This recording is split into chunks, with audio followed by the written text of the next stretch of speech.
lahat para sa ating panalangin. Pinipili ko rin sa mga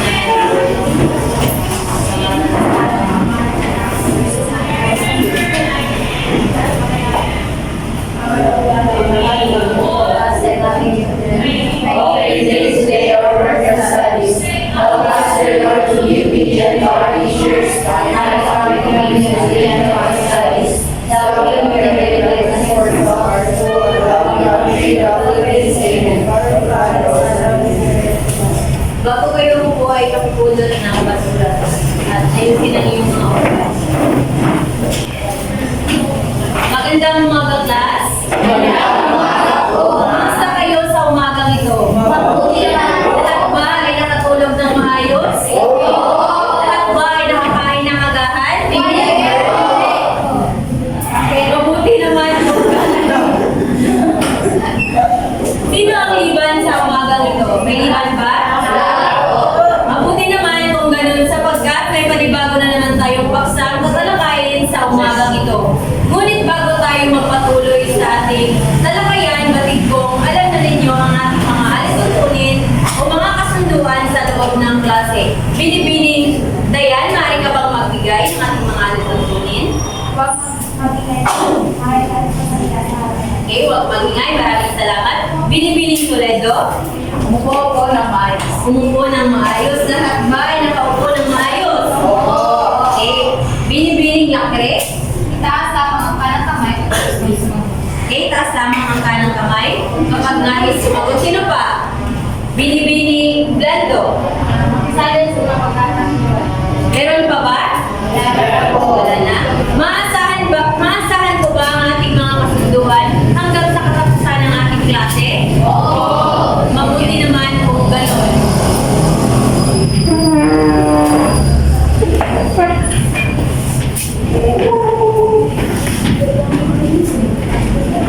Ngayon, bago tayo magsisimula sa ating paksa ay magkakaroon muna tayo ng gawain na tatawagin natin larawan mo ako.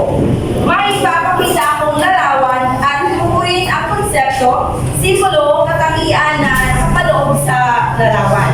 Ngayon sa nakikita nyo, may hawak ako. Isa-isahin ko ito ipapakita sa inyo at ang gagawin nyo ay obserbahan at tingnan nyo ng mabuti ang mga larawan. Magtatawag ako ng isang mga mag-aaral at tumayo para sagutin at larawan ito. So, ito ang unang larawan.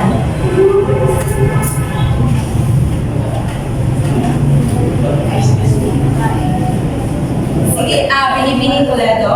Ito po ay isang babae, maganda, makinis, maputi, at may taglay na Maraming salamat. Meron ba ba ibang kasagutan? Sino may ideya ba? Tama yung sagot niya, no? Wala na. Okay, so next, sa susunod na picture naman ay larawan. Yes, Binibining Toledo. May ibang kamay. Taas ka bang tumayo at bigay ng sa nakikita ko bagay sa larawan. Para siyang Marianara, meron siyang maroon, may talang Simona or nasa lagyan siya na ako lang gawin. Maraming salamat. Meron pa ba? Binibining Toledo. Ito po ay isang babae kung saan makikita natin ang kapanahonan noon na isang mahihit at walang ginagawa at siyempre maayos ang kanyang mananakit at kusura. Okay, maraming salamat. Sa susunod na larawan. Yes, Gino. Sa tingin ko, yan po ay isang bulaklak na ginatawag natin makiya na kung saan kapag ito ay nagagalaw ay yung magandang niya ay Maraming salamat. Lahat ng mga sagot ninyo ay tama. So,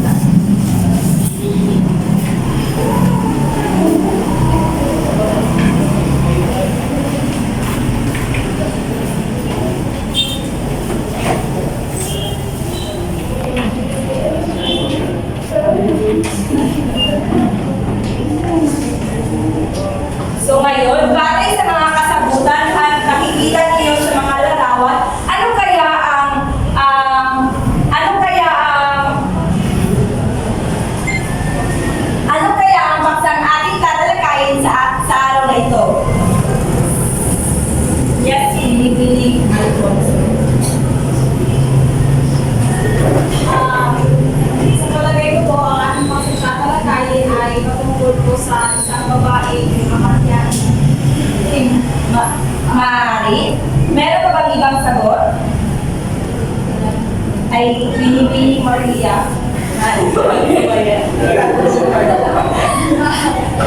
tingin ko po, dahil may larawan na ako saan noon, tingin ko po ito ay tungkol sa alamat. Maraming salamat. So ngayon, ang ating pagtatalakayin ay patungkol sa alamat ng aklat.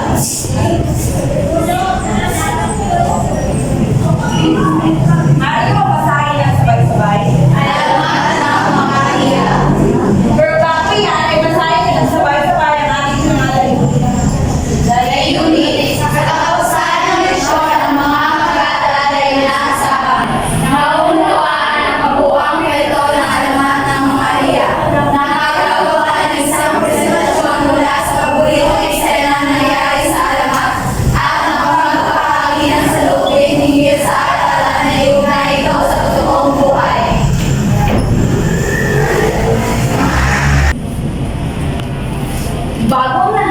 Bago natin mahimayin ang alamat ng makahiya, ay maghahawan muna tayo ng sagabal.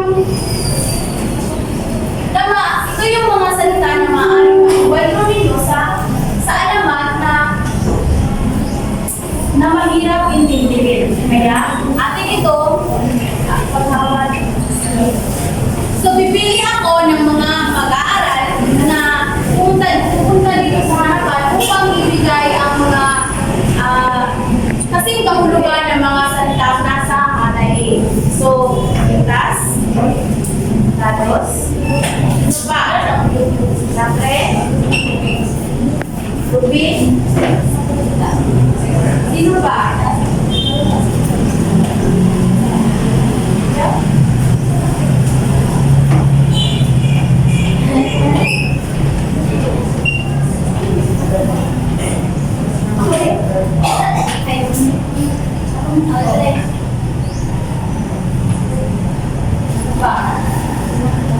May isa pa. Yung choice. Okay, maraming salamat. Ngayon ay ating mawasuhan ang inyong mga kasagutan. So, sa Hanay A, una, nandito. So, ang kasigulugan niya ay kriminal. Tama. So, sa pangalawa, buntun. Ang kasigulugan niya ay tama. Tama. Sa pangatlo, samsamin. Ang kasigulugan niya ay sakit. Tama. Sa pang-apat, naglalubog. Ang kasigulugan niya ay naglalubog. Tama ka rin. Sa pang-lima, ang sumugtot. Ang kasigulugan niya ay tubuso. Tama. So, sa pang-anim, tumitiko. Ang kasigulugan niya ay okay, magaling palapakan niyo ang inyong mga sarili sa pagsagot ng ating paghahawa ng sagaban. Ngayon, handa na ba kayong basahin natin ang alamat ng makahiya? Oo! Handa na kayo, bigyan niyo ako ng 3 bagsak. Okay. Babasahin natin ang alamat ng makahiya. Makinig kayo mabuti sapagkat akin itong babasahin. At meron akong binigay sa inyo na kopya at maaari nyo nakusundan sa aking babasahin. Okay.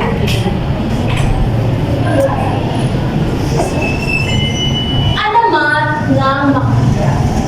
Ang mag-asawang Manggong, Bulbong at Aling Eska ay mayaman at may kaisa-isang anak.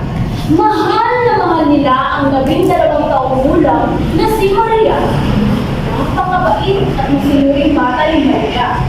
Sa kapila ng mga iyang katangiang ito ni Maria, ang pagkakahiyain ay kaatibat ng kanyang katauhan. Ayaw niya makipag-usap sa mga ibang tao kung kaya't nagpukulong lamang siya sa kanyang silid para lamang makaigwas sa mga ito. Si Maria ay may taniman ng mga magagandang bulaklak. Ang kanyang mga bulaklak ay sadyang napakaganda. Kung kaya't ang mga ito ay kilalang-kilala sa kanilang bayan. Isang araw, ang kanilang bayan ay pinasok ng mga bandido. Pinapatay nila ang mga bawat pasalubong at kinukuha ang anumang mga halagang bagay. Sa takot na mapahamak si Maria, itinago siya ni Manggong at Aling Eska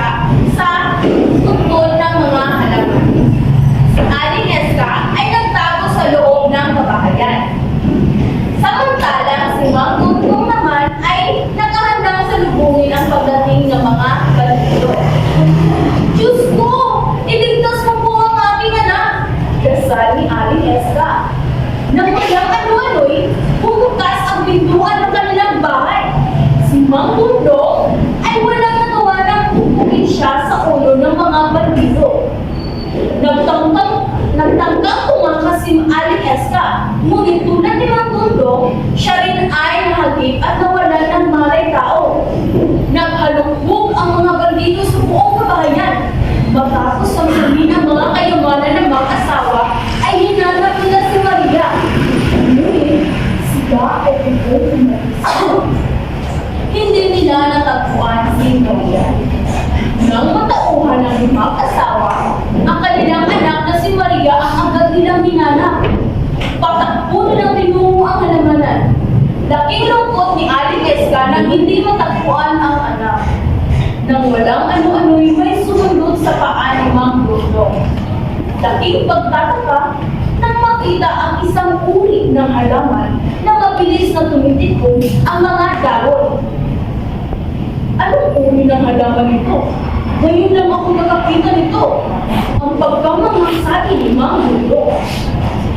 Tinitigan ng mabuti ng mag-asawa ang halaman. At doon nila napagtanto na ang halamang iyon ay walang iba kundi si Maria.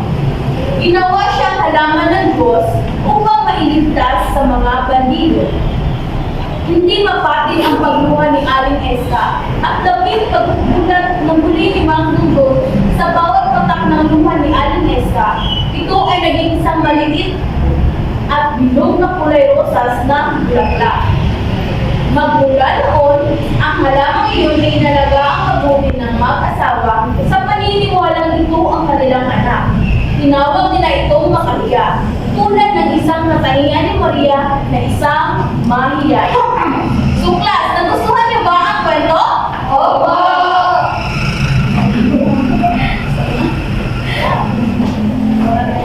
Ano ba ulit ang pamagat ng alamat na ating nilalaki ngayon?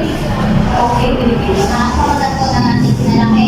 Ang alamat natin sinalaki ngayon ay ito sa alamat ng Maria. Okay, alamat ka pang Maria, magaling. Ang mag-asawang ito ay si Mang Iska at si Mang Bundok. Na mayroon silang anak na pinangalan ng Maria at ito ay may taglay na nakatangian ng maganda, masipag, responsable at mabuti. Ngunit, ito ay may katangian rin mahiyain. Ito ay may ilang sa ibang tao kung mas gugustuhin na lang ito magkulong sa kwarto at umiwas sa mga tao kanyang makakasalamuha. At sa kanyang pagiging mahiyain ay gugustuhin nitong pumunta sa isang madin at doon ay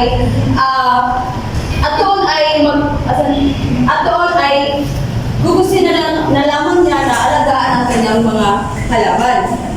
At isang araw ay nilusot ng mga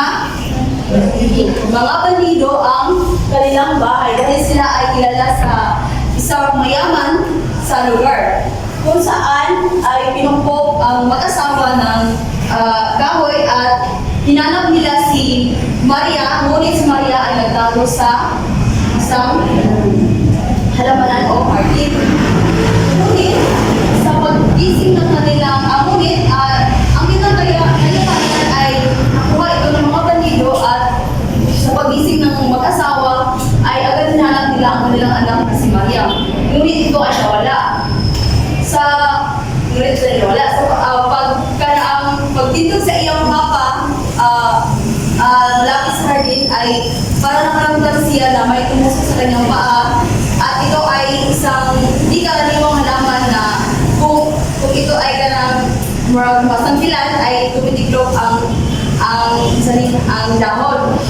Kaya naramdaman ng mga asawa ay parang may katangian itong taglay na kapareho sa kanyang anak. Kaya pala na nawala si Maria dahil ililigtas nga pala ito ng Panginoon upang makaiwas sa mga bandido. At ano nga bang aral na makukuha natin mula sa alamat? So ang aral na makukuha natin sa alamat ng Maria ay ang paggawa ng masama sa kapwa ay walang may dulot sa iba, lalo na sa sarili. Magtrabaho upang may pagkakakitaan at huwag gayahin ang mga bandido. Hindi masama ang pagiging mahiyain at mailang sa tao, ngunit minsan ay kinakailangan din natin makisalamuha sa iba upang magkaroon tayo ng mga kaibigan. Lantad na ito sa atin na mayroong mga taong magnanakaw, yung kasagaran kay yung mga walang trabaho dahil gusto nila na hindi nila magsisipag at ganito pamasalang yung mga kwarta na dayon. Then, isa po natin kay mayroon din mga tao na sadyang mahiyain. Katulad ko o ninyo na paminsan-minsan ay meron tayong katangian na nahihiya at ngunit hindi naman ito ang negatibo para sa atin dahil kinakailangan din natin maging umiwas sa mga tao din dahil hindi natin pupusin na okay ka na sabihin hindi magayon. Siyempre, kinakailangan din natin na umiwas at pwede rin na gusto natin na ang marami ito kasi nagkakalalanta para naraputin mga kaibigan, mga bagong kaibigan. At ipagpapatuloy ni Ngayon ay batid ko na mayroon na kayong mga kaalaman na nakuha sa alamat ng makahiya ay magkakaroon tayo ng pangkatang gawain ngayon. Hatiin ko ang klase sa dalawang pangkat. So, dito muna kay James Reed hanggang kay Ibinigara kay Dungsuan at ang grupo naman ay dito. Ang gagawin nila lamang ay kumuha kayo ng mga paboritong pangyayari sa alamat ng makahiya at i-representa ito sa harapan. So, bibigyan ko lamang kayo ng 5 minuto para magkata. Ngunit bago ang lahat ay basahin muna ang ating pamantayan para sa gawain nila. pamantayan, pagtatangal, may pamalas ang pagkakalitain sa presentasyon, mga puntos, nilalaman, may makabuluhang ideya, 5 puntos, samantalang impact, maayos na reaksyon ng manonood, 5 puntos, kabuuan, 15 puntos.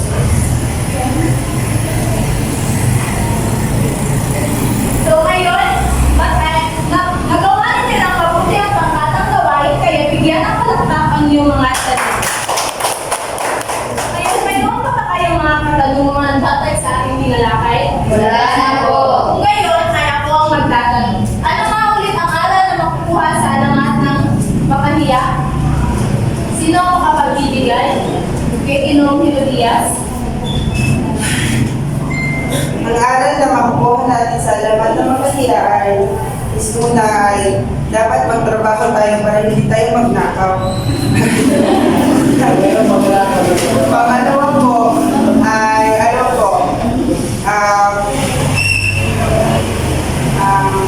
yun naman po, ang aral na makukuha. Okay, sino pa makapagbibigay?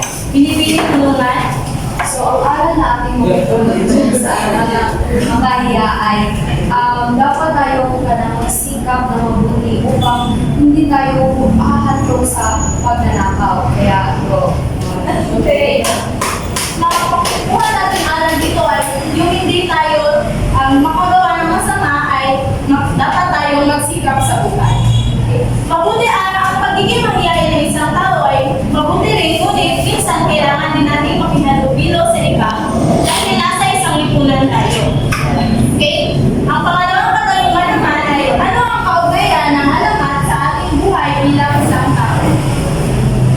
Kaugnayan ng alamat sa ating buhay. Sino may ideya? Sinibili Toledo?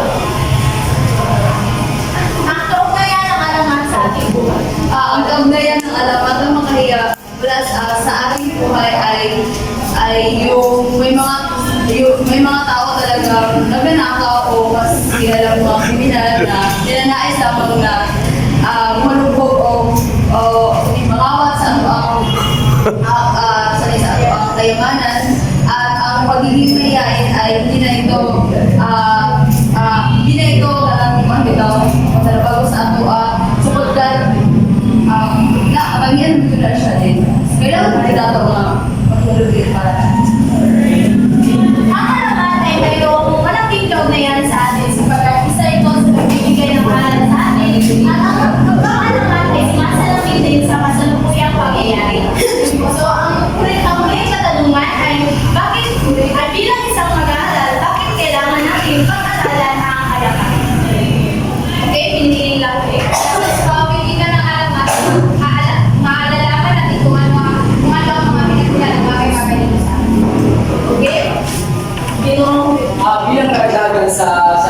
estudyante. As bilisap, kailangan natin malaman ang mga alamat. Dahil sa alamat ay makakaroon tayo, makakuha tayo ng mga